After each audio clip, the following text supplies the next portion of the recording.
All right, what is up? I have had some requests to do a couple lessons on reggae, so I am going to oblige you, and I'm going to do a lesson on Reggae One Drop. I'm going to do a lesson on Reggae Rocker Beat. I'm going to do a lesson on Reggae Stepper Beat. Okay, there's three different kinds of really significant reggae grooves that you should know if you're going to go into a reggae setting and play it, right? Cool thing about reggae is the emphasis is usually not on one.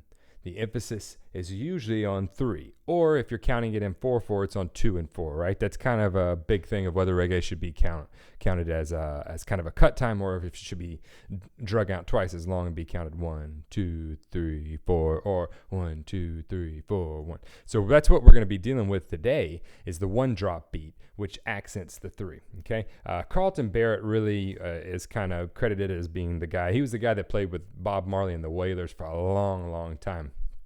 He's really the guy that's credited with coming up. And reggae drumming is cool because you have people like Stuart Copeland, to name one. Heard of him? Anybody? He took reggae, and he was quoted as saying, my beats and grooves and fills were just reggae beats and grooves and fills that I messed up. So he got a lot of his influence from world rhythms, specifically reggae music. So whenever people are like, oh, Stuart Copeland is so mystical, he's not really. That would be like a girl saying that because the voice is so high, I just wanted to emphasize that. He's what he did was he took that and put it in a rock genre. So when he doesn't hit one, that's kind of the mystery that is the Police or his drumming. When he didn't hit one, it was like, whoa, where'd it go? And we're like, oh, he's so cool and influential, and he was. What he did was, but what he was doing was really simple. It's just he did it in such a killer way that, I've already told you the story. I don't have to tell you enough. I've already told you the story about me at the concert being like, Stan, you're awesome. You signed my shirt. It was embarrassing. I did everything I told my wife I'd never do at a concert. I was like air drumming. I'm like, go. And then I'm like, oh, he looked at me. She's like, no, he didn't. I'm like, oh, come on. He might have looked at me. Maybe. Anyway, that's on another video. You can look up that whole long story. But anyway, what he did was he incorporated reggae music, reggae drumming, albeit so flawlessly into rock drumming that people were like, this is something really new and cool. And it just became this really cool thing called Stuart Copeland. That's what he did. And what he did was take these simple beats that I'm going to be teaching you and just transfer them to something else. So the big deal with the one drop beat is there's no one, hence the name One Drop, right? Pretty self-explanatory. What you're going to do is accent the 3 with the kick drum, okay, or 2 and 4 if you're counting in that way. And the reason it's called one drop is I'll show you. Say I'm playing along.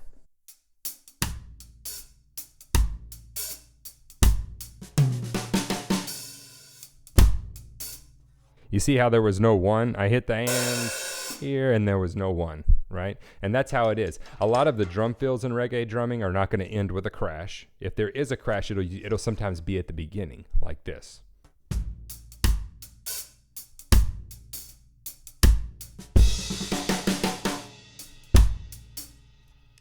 Right? So a lot of the times the crash is hit at the beginning of the fill, which is backwards from what we usually do. We usually hit the...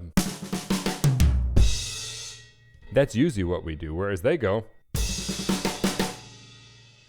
and then there's no crash. So I don't know if they played the songs in reverse. They're like, oh, let's learn Def Leppard in reverse.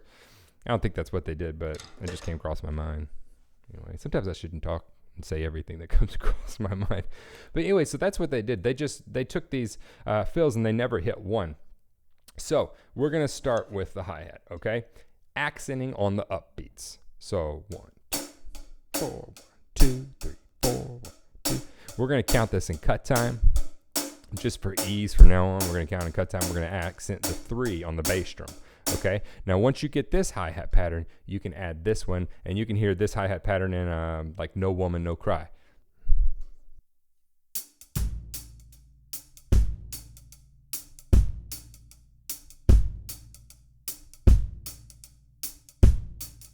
So it's 1 and a 2 and a 3 once you get on into it. But for right now, we can just start with 8th notes, okay? We're going to put the kick drum on 3, and then we're going to put a rim click after we get used to the kick drum on 3. We're going to put that on 3 with it, okay? So here we go. Here we go, kick drum on 3. Let's get the hi-hat started.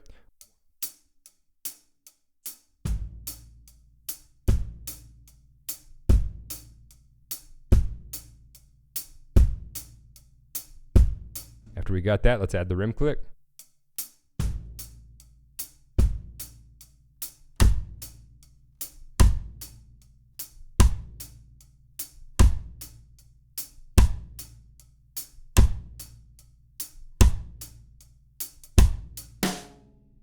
Okay, now after you get that, then let's add the alternate rhythm, which is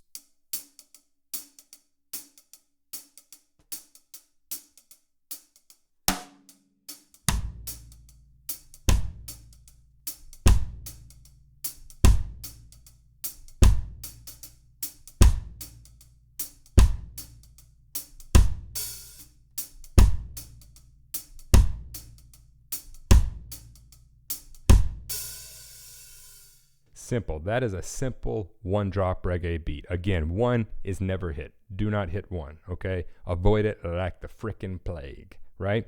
Now, whenever you get to rocker beats, that's where you kind of accent the 1, and steppers, you accent all 4. But right now, we're focusing on eliminating that 1. And the first time you play this, I swear you're gonna be like, that's easy, and you're gonna go, wait.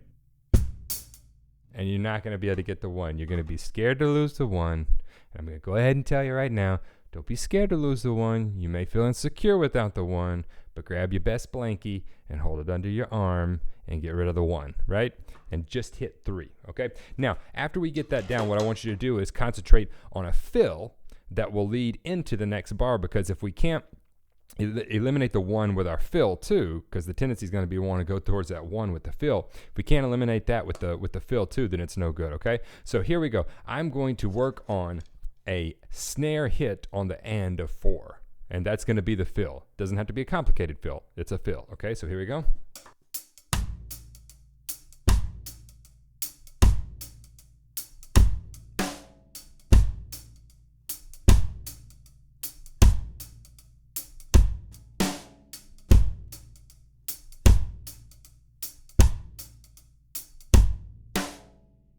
Okay, and you also see that I'll let the hi-hat be quiet on 1 too. You don't have to do that, but you can just make it an unaccented note if you hit that. Now, once you get that fill done, let's go to another fill, okay?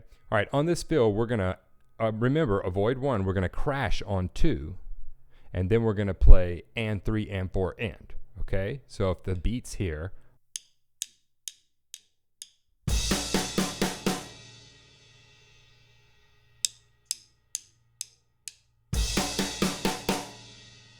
in a groove, it'll sound like this.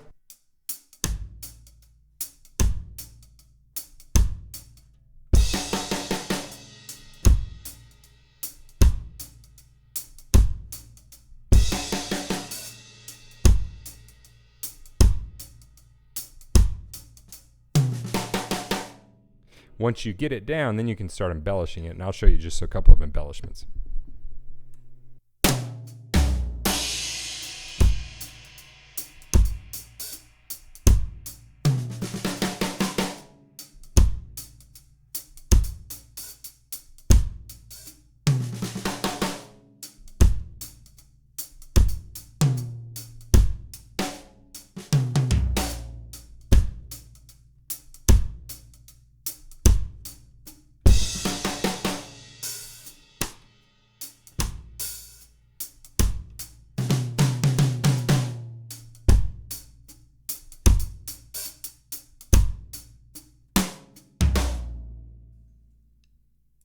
That is essentially Reggae One Drop. Very simple. It's not too hard of a beat, but the difficulty level lies in eliminating that 1 and then getting those fills in there. Hope that helps. Shoot me some questions.